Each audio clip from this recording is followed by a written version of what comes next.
karena banyak banget yang nanyain helm gue ini, so langsung aja gue review dan selamat datang di channel gue. Ringan ya guys ya, kelihatan nggak ringan-ringannya?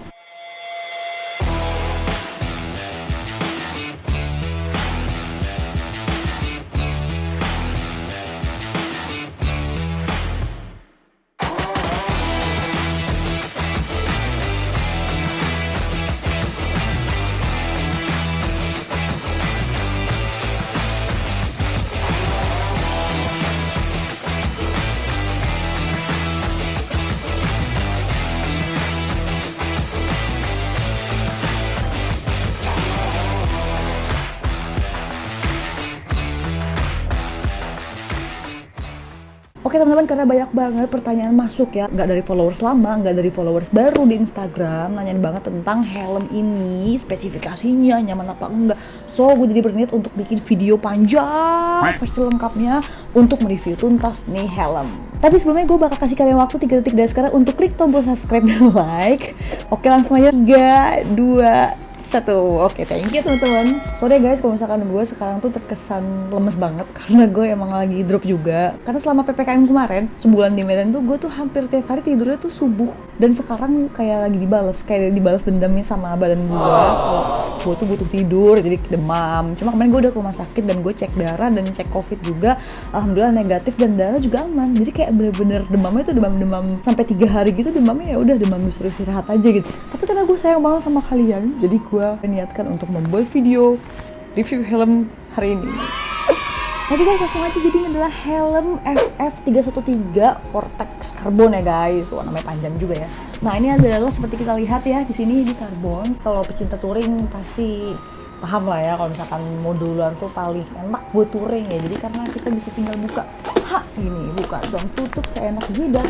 Gini kan, tuh. Nah, BTW ini kelihatannya kekuningan ya. Material Dove ini ya agak kekuningan dari warna aslinya karena gue pertama kali gitu langsung gue coating. Nah biasanya kalau permukaan material Dove ini kalau misalkan di coating emang agak menguning kayak gitu. Tapi menurut gue aman-aman aja ya, tetap keren.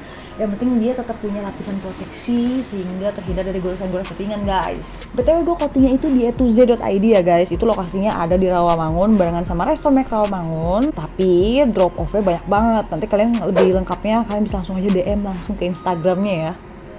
Lanjut. Nah, kenapa akhirnya gue bisa milih nih helm? Ini sebenarnya perjalanannya panjang banget sampai gue bisa memilih dia sebagai jodoh touring gue ya. Jadi pertamanya gue kan belum pernah punya helm modular ya. Sebelumnya gue cinta banget sama helm gue yang lama yang Bullet. Sampai sekarang masih ada. Tapi emang dia kan udah nggak, kurang enak ya buat dibawa touring. Karena kan emang dia ya buat ride with fancy lah, buat keren-kerenan aja city ride kayak gitu. Sebelumnya gue suka Bullet itu karena vision kacanya itu kan luas ya, dia tuh besar, walaupun itu sebenarnya nggak safe juga, tapi gue lebih suka yang visionnya luas. Gue nggak bisa kayak misalkan model mungkin Arai kayak gitu ya, semuanya deh nggak Arai doang, yang lain tuh kan dia kecil gitu doang. Gue nggak bisa tuh, gue harus bisa melihat ke mana-mana.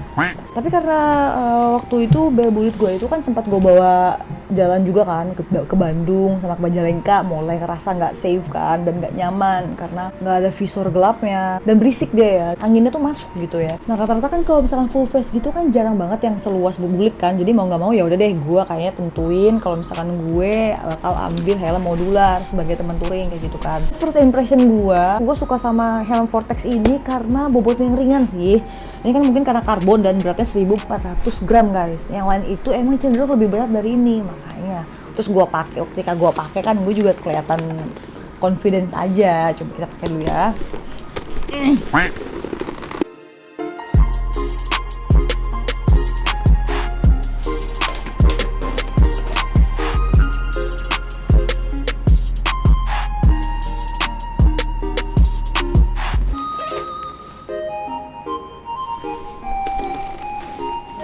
Oke guys, itu langsung aja coba review boxnya dulu ya. Nah, ini adalah boxnya guys.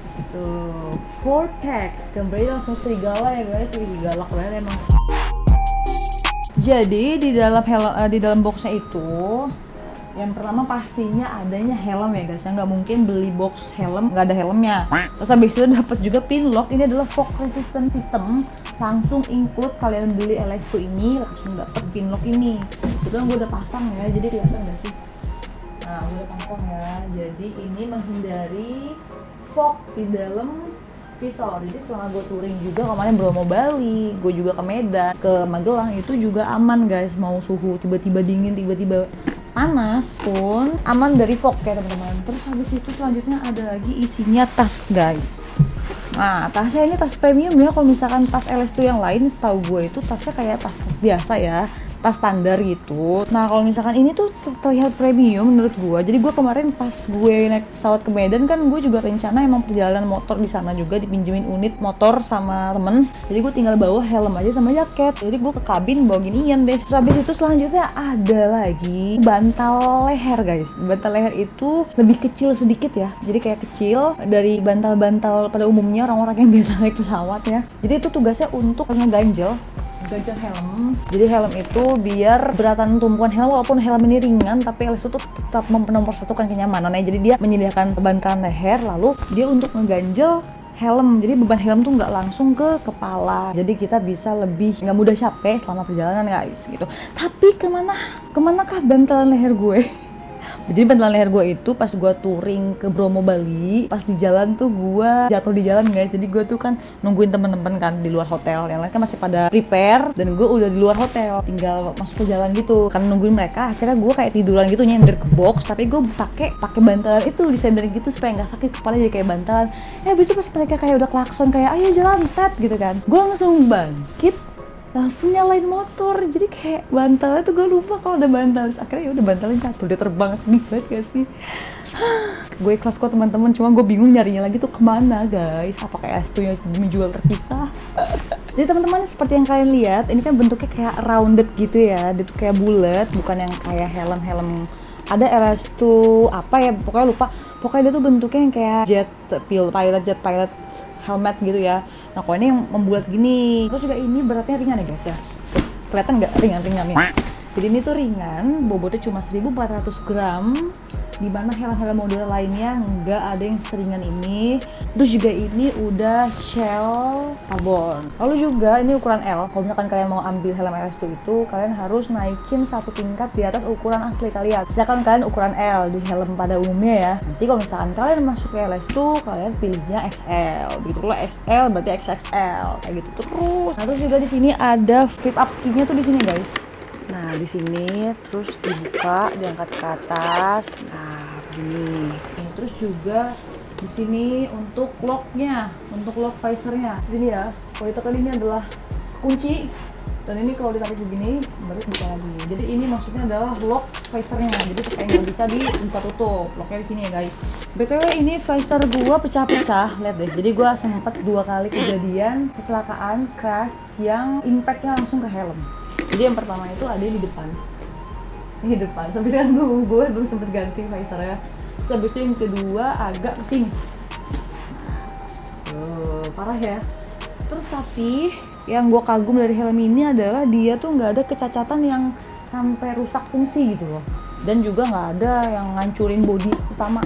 Jadi visornya aja udah dia padahal itu kenceng banget waktu gue kepleset meluncur di aspal tuh kenceng banget, tapi visornya sekuat itu guys. Jadi ini udah 2 kali kecelakaan ya, dan ini masih bagus banget. Wow. Lalu yang gue suka selanjutnya adalah seperti biasa sun visor ya. Caranya mengontrolnya begini guys. Jadi kacamata hitam ininya di sini gampang ya kan. Gini. Nah, kan. Nah, kita lihat sini. Jadi gampang mengkontrolnya ya. Selanjutnya di sini ada chain ventilation-nya ya guys. Jadi bisa dibuka tutup. Enggak hanya itu, ventilasi juga ada di top air intakes ya. Nah, di sini bisa di on off juga. Ini ada 2 ya. Tuh. Gitu di atas, jadi lebih adem. Jadi kita nggak keringetan. Jadi kepalanya tuh nggak basah keringetan ya. Kita bisa on off itu ventilasi udaranya. Dan juga belakangnya ini ada exhaust port-nya. Exhaust ports-nya itu ada di sebelah sini, sebelah sininya ya, belakang. Lalu juga untuk sistem lock-nya ini, dia tuh micrometric steel buckle. Micrometric steel buckle guys. Susah banget. Jadi itu ada besi, jadi nggak mudah bengkok dan patah ya teman-teman. Next, sini ada neck roll ya guys. Sini neck roll, gue ngomong neck roll udah kayak egg rollnya Hokben ya. Ini ada neck roll yang garis putihnya ini ada reflective line ya, jadi tetap kelihatan dari jauh dari belakang kalau ada reflektifnya ke rider belakang kayak gitu. Yang gue suka neck rollnya itu dia seperti menyentuh leher kita ya, jadi dia kayak bantu ngecover dari udara luar, jadi kayak lebih aman dari debu kalau menurut gue, kan apalagi cewek ya kalau touring tuh kayak kalau misalkan gue berdebu tuh bete dan rasanya kayak. Nah, apalagi juga ada neck curtain-nya nih, ada tirai buat dagu. Kok neck curtain sih? Chin curtain guys. Chin curtain ini juga mampu mengcover dagu. Dia tuh kayak cover dagu kita tuh dari udara luar dan debu ya. Jadi gue ngerasa lebih safe aja ada kayak gini tuh, jadi ngerasa lebih tertutup, aman muka gue tuh dari debu. Lalu terakhir harga. Nah untuk harga ini dia tuh kisaran 4,5 juta ya guys. Dan gue beli ini di towani.com. Kalian bisa langsung aja cek Instagramnya towani.com di sini ya guys. Dan kesimpulannya adalah helm kayak gini harga under 5 juta udah termasuk worth to buy, karena pertama ringan, kedua dia modular. Sebenarnya selera masing-masing orang beda-beda ya. Cuma kalau gue emang paling suka praktisnya, jadi orang touring perjalanan jauh itu emang lebih suka sama helm-helm modular kayak gini, emang enak banget buat orang touring ya.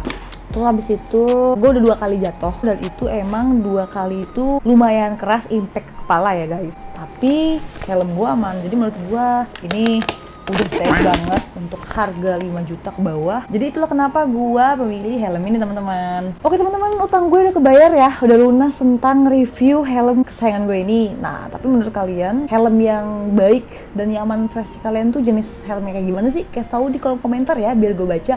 Dan juga kalau misalkan kalian masih ada pertanyaan seputar helm Vortex ini, kalian jangan malu-malu untuk tulis pertanyaan di diskusi di bawah biar gue baca, dan insya Allah gue bakal sempetin buat bales satu-satu supaya teman-teman yang lain juga bisa baca diskusi kita ya. Oh ya, kasih tahu gue juga dong, kalian kira-kira pengen gue bikin video review apa lagi sih untuk next video? Tulis di komentar ya. Oke teman-teman, cukup sampai sini aja. Kalau kalian merasa video ini bermanfaat untuk kalian, bisa tolong bantu support ya dengan like, comment, dan subscribe channel gue supaya gue bisa makin semangat untuk upload video berikutnya. Oh jangan lupa kalau misalnya kalian belum mampir ke channel gue, kalian harus nonton video perjalanan gue ke Bromo, Bali. Videonya dari sini atau di sini ya, lupa. Dan pantau terus kehidupan dunia permotoran gue di Instagram pribadi gue, Fitri Tania. I'll see you in the next video. Bye.